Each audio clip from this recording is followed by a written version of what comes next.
وإذا طلقتم النساء فبلغن أجلهن فأمسكوهن بمعروف أو سرحوهن بمعروف ولا تمسكوهن ضرارا لتعتدوا ومن يفعل ذلك فقد ظلم نفسه ولا تتخذوا آيات الله هزوا واذكروا نعمة الله عليكم وما أنزل عليكم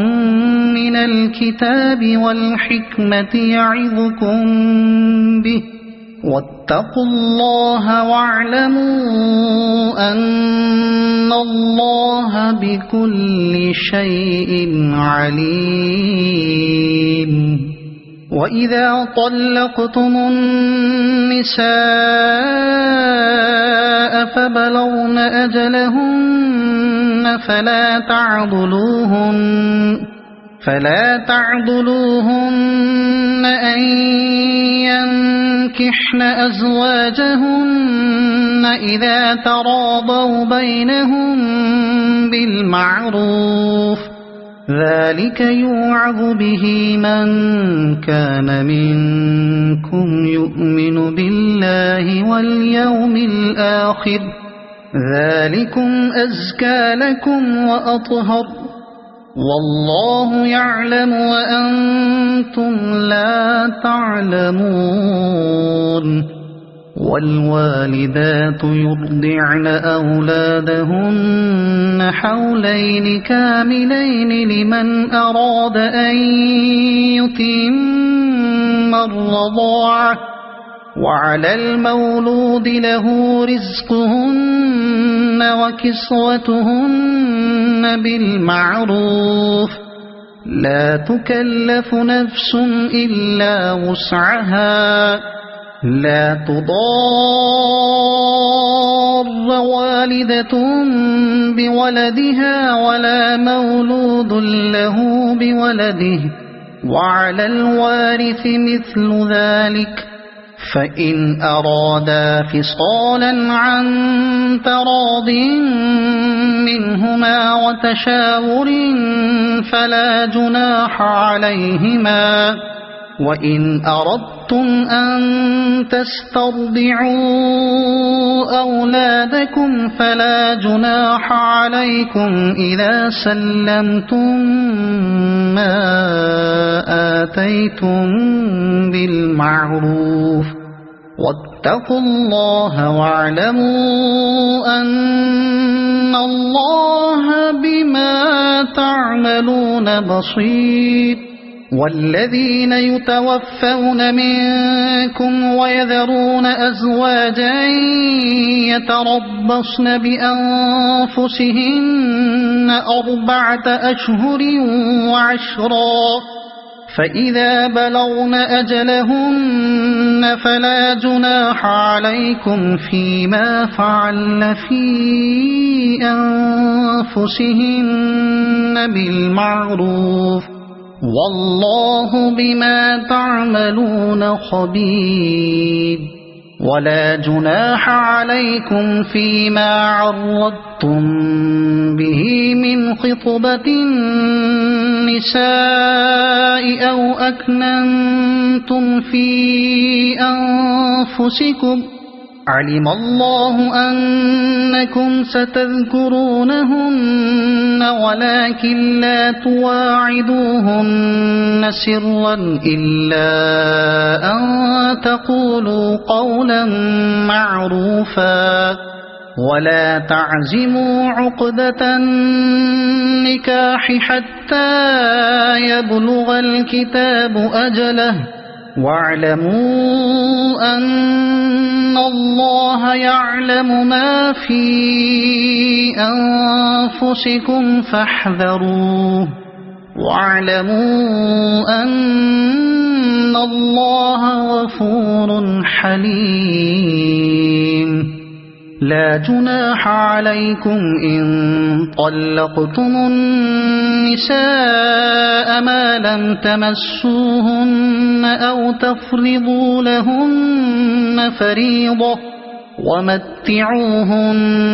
على الموسع قدره وعلى المقتر قدره متاعا بالمعروف حقا على المحسنين. وإن طلقتموهن من قبل أن تمسوهن وقد فرضتم لهن فريضة فنصف ما فرضتم إلا أن يعفون أو يعفو الذي بيده عقدة النكاح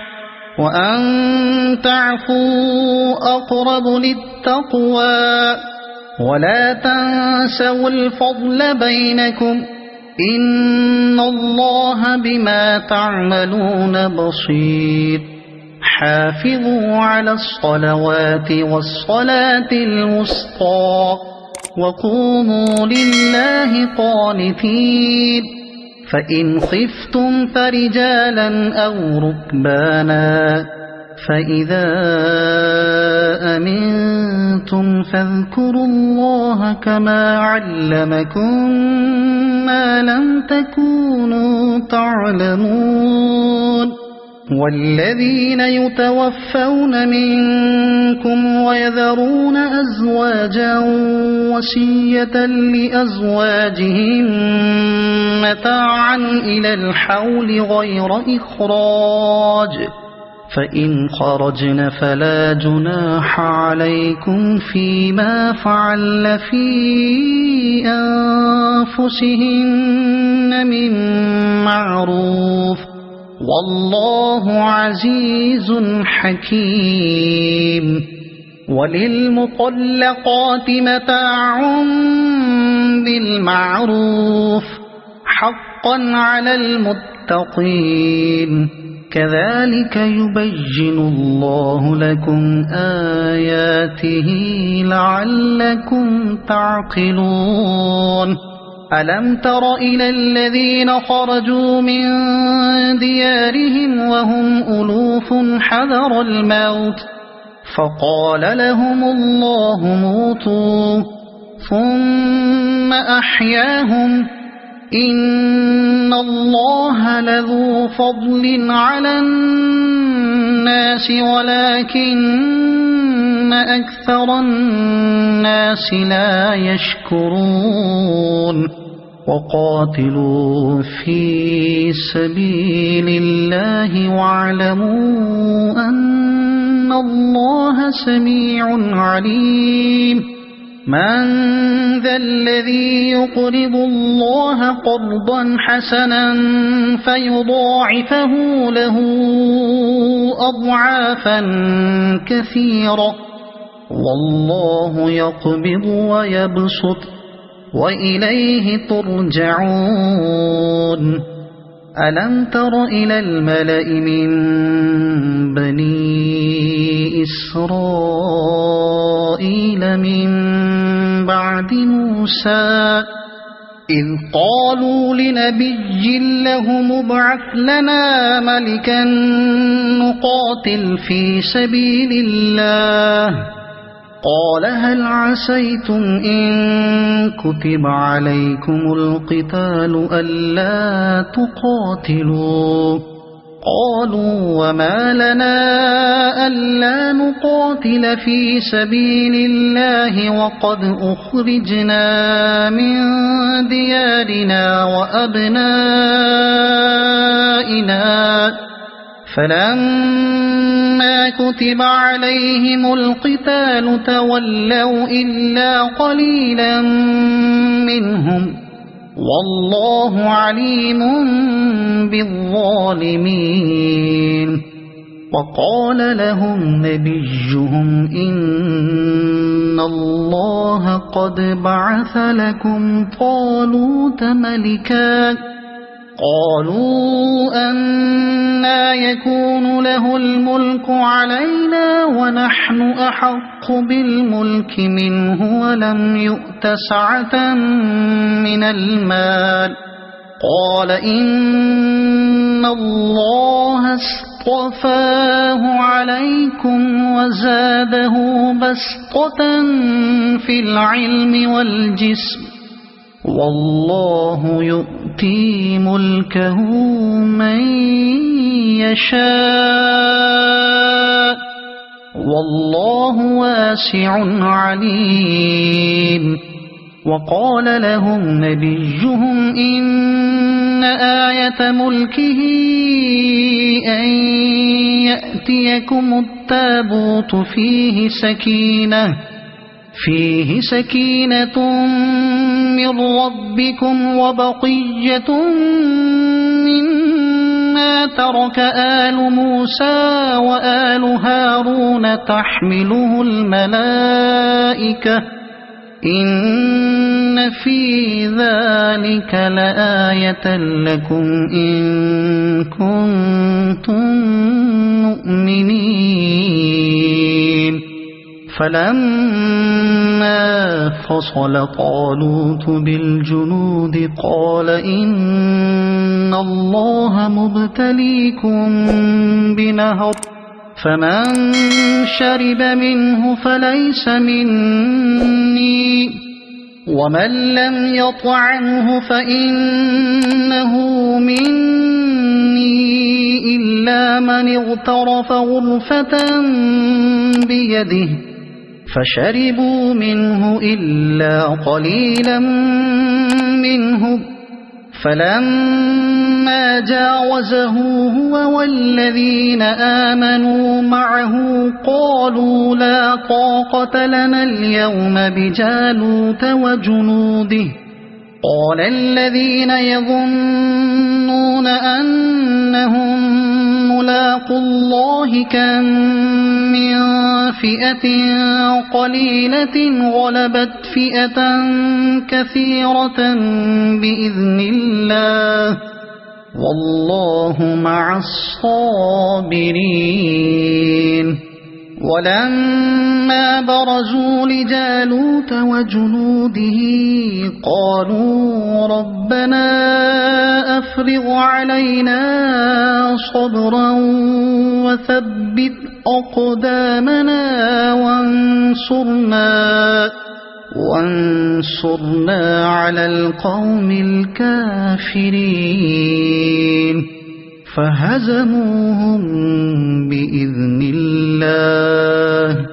وقتل داود جالوت وآتاه الله الملك والحكمة وعلمه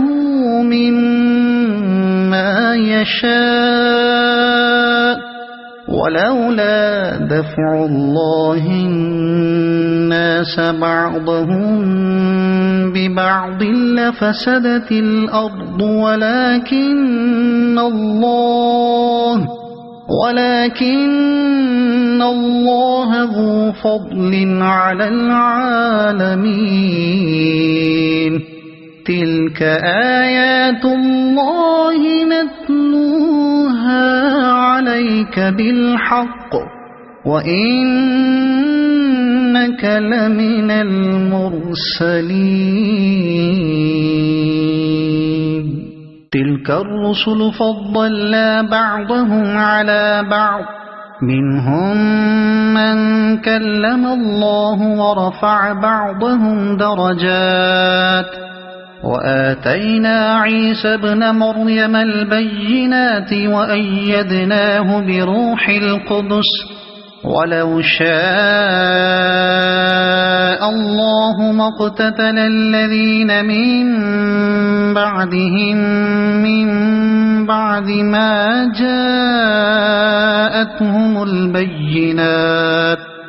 من بعد ما جاءتهم البينات ولكن اختلفوا فمنهم من آمن ومنهم من كفر ولو شاء الله ما اقتتلوا ولكن الله يفعل ما يريد. يا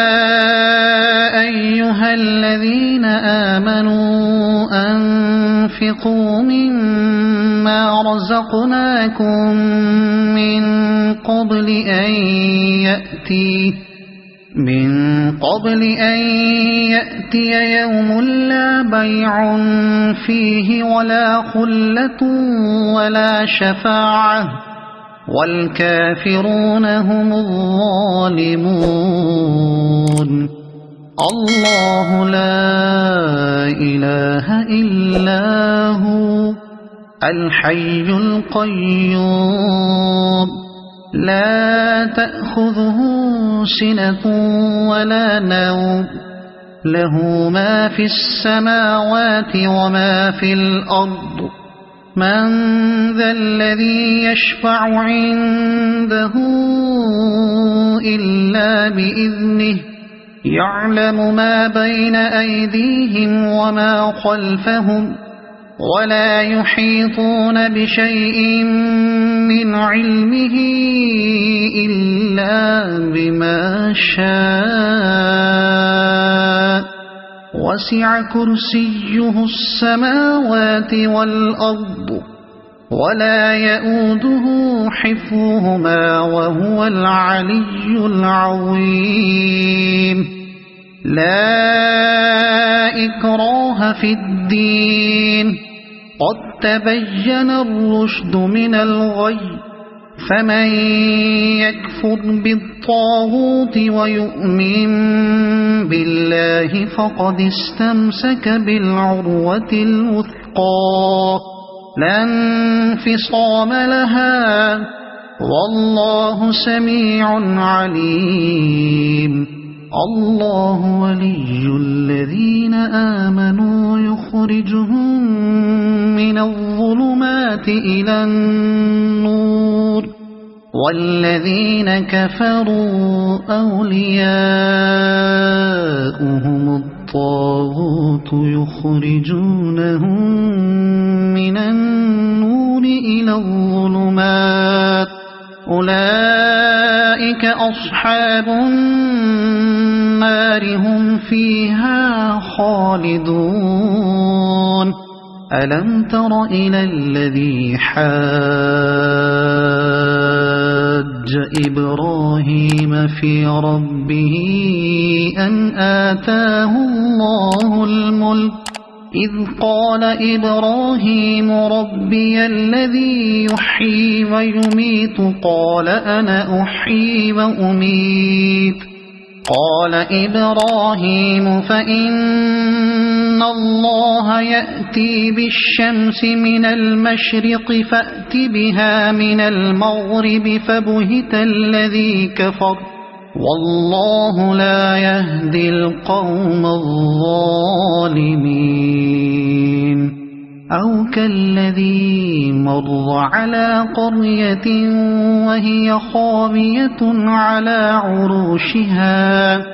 قال أنى يحيي هذه الله بعد موتها فأماته الله 100 عام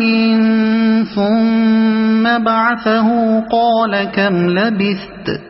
قال لبثت يوما أو بعض يوم قال بل لبثت 100 عام فانظر إلى طعامك وشرابك لم يتسنه وانظر إلى حمارك ولنجعلك آية للناس وانظر إلى العظام كيف ننشزها ثم نكسوها لحما فلما تبين له قال أعلم أن الله على كل شيء قدير. وإذ قال إبراهيم رب أرني كيف تحيي الموتى قال أولم تؤمن قال بلى ولكن ليطمئن قلبي قال فخذ 4 من الطير فصرهن إليك ثم اجعل على كل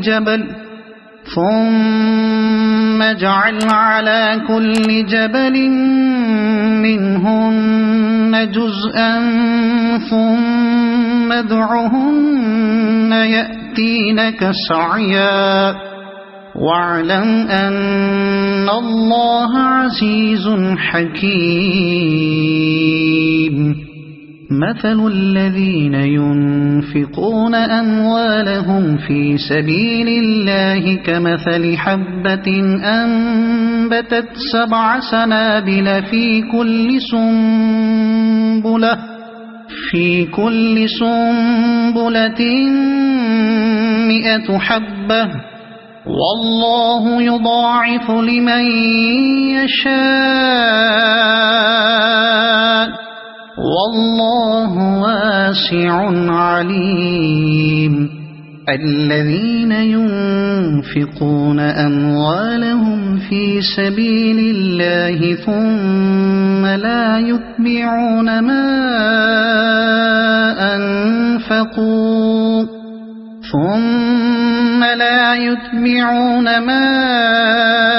أنفقوا منا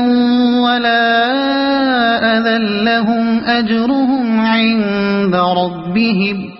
ولا خوف عليهم ولا هم يحزنون قول معروف ومغفرة خير من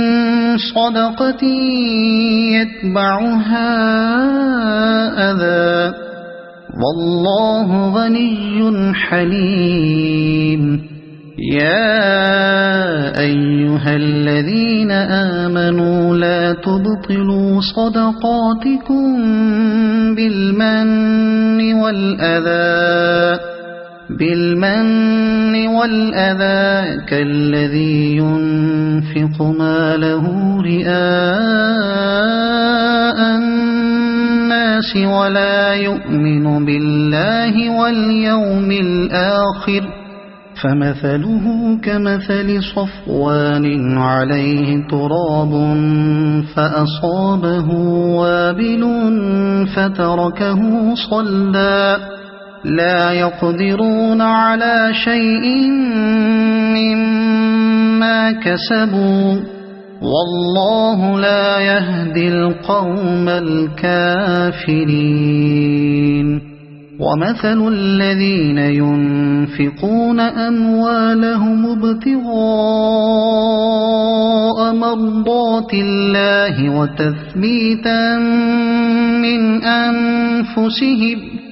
وتثبيتا من أنفسهم كمثل جنة بربوة أصابها وابل فآتت أكلها ضعفين فإن لم يصبها وابل فطل والله بما تعملون بصير أيود أحدكم أن تكون له جنة من نخيل وأعناب تجري من تحتها الأنهار له فيها من كل الثمرات وأصابه الكبر وله ذرية ضعفاء فأصابها إعصار فيه نار فاحترقت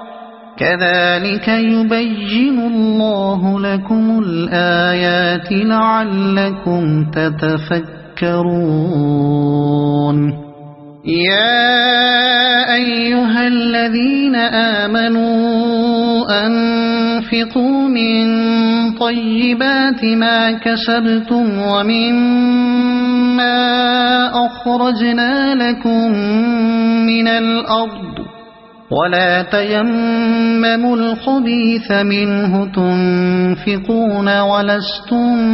بآخذيه إلا أن تغمضوا فيه واعلموا أن الله غني حميد الشيطان يعدكم الفقر ويأمركم بالفحشاء والله يعدكم مغفرة منه وفضلا والله واسع عليم يؤتي الحكمة من يشاء ومن يؤت الحكمة فقد أوتي خيرا كثيرا وما يذكر إلا أولو الألباب وما أنفقتم من نفقة أو نذرتم من نذر فإن الله يعلمه وما للظالمين من أنصار إن تبدوا الصدقات فنعما هي وإن تخفوها وتؤتوها الفقراء فهو خير لكم ويكفر عنكم من سيئاتكم والله بما تعملون خبير ليس عليك هداهم ولكن الله يهدي من يشاء وما تنفقوا من خير فلأنفسكم وما تنفقون إلا ابتغاء وجه الله وما تنفقوا من خير يوفى إليكم وأنتم لا تظلمون للفقراء الذين أحصروا في سبيل الله لا يستطيعون ضربا في الأرض يحسبهم الجاهل أغنياء من التعفف تعرفهم بسيماهم لا يسألون الناس إلحافا وما تنفقوا من خير فإن الله به عليم الذين ينفقون أموالهم بالليل والنهار سرا وعلانية فلهم أجرهم عند ربهم ولا خوف عليهم ولا هم يحزنون الذين يأكلون الربا لا يقومون إلا كما يقوم الذي يتخبطه الشيطان من المس ذلك بأنهم قالوا إنما البيع مثل الربا وأحل الله البيع وحرم الربا فمن جاءه موعظة من ربه فانتهى فله ما سلف وأمره إلى الله ومن عاد فأولئك أصحاب النار هم فيها خالدون يمحق الله الربا ويربي الصدقات والله لا يحب كل كفار أثيم إن الذين آمنوا وعملوا الصالحات وأقاموا الصلاة وآتوا الزكاة لهم أجرهم عند ربهم ولا خوف عليهم ولا هم يحزنون يا أيها الذين آمنوا اتقوا الله وذروا ما بقي من الربا إن كنتم مؤمنين فإن لم تفعلوا فأذنوا بحرب من الله ورسوله وإن تبتم فلكم رؤوس أموالكم لا تظلمون ولا تظلمون وإن كان ذو عسرة فنظرة إلى ميسرة وأن تصدقوا خير لكم إن كنتم تعلمون واتقوا يوما ترجعون فيه إلى الله ثم توفى كل نفس ما كسبت وهم لا يظلمون يا أيها الذين آمنوا إذا تداينتم بدين إلى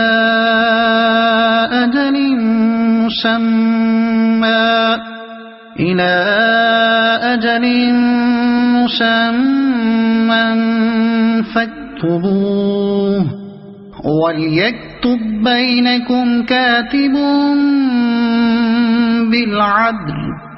ولا يأب كاتب أن يكتب كما علمه الله فليكتب وليملل الذي عليه الحق وليتق الله ربه ولا يبخس منه شيئا فإن كان الذي عليه الحق سفيها أو ضعيفا أو لا يستطيع أن يمل هو فليملل وليه بالعدل واستشهدوا شهيدين من رجالكم فإن لم يكونا رجلين فرجل وامرأتان ممن ترضون من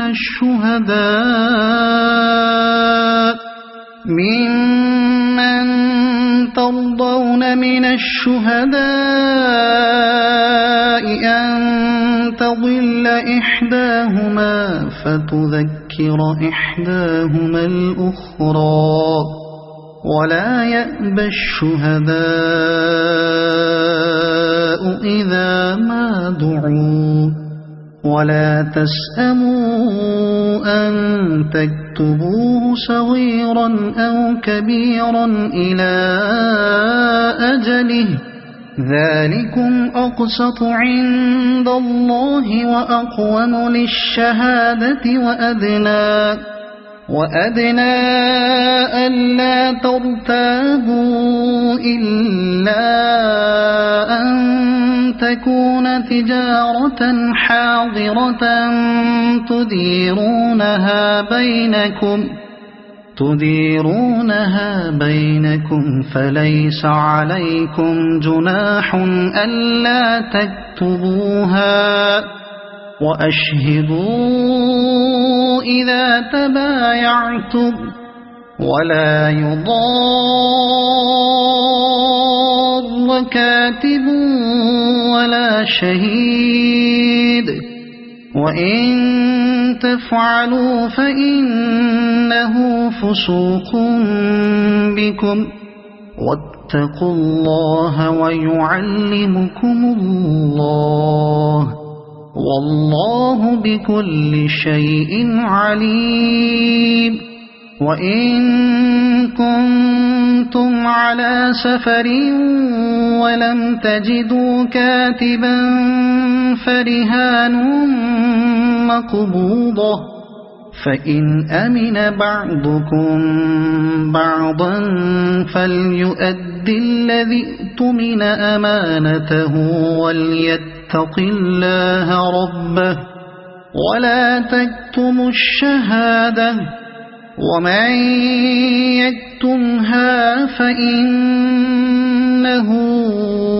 آثم قلبه والله بما تعملون عليم. لله ما في السماوات وما في الأرض، وإن تبدوا ما في أنفسكم أو تخفوه يحاسبكم به الله فيغفر لمن يشاء ويعذب من يشاء والله على كل شيء قدير. آمن الرسول بما أنزل إليه من ربه والمؤمنون كل آمن بالله وملائكته وكتبه ورسله لا نفرق بين أحد من رسله وقالوا سمعنا وأطعنا غفرانك ربنا وإليك المصير. لا يكلف الله نفسا إلا وسعها لها ما كسبت وعليها ما اكتسبت ربنا لا تؤاخذنا إن نسينا أو أخطأنا ربنا ولا تحمل علينا إصرا كما حملته على الذين من قبلنا ربنا ولا تحملنا ما لا طاقة لنا به واعف عنا واغفر لنا وارحمنا أنت مولانا فانصرنا على القوم الكافرين. صدق الله العظيم.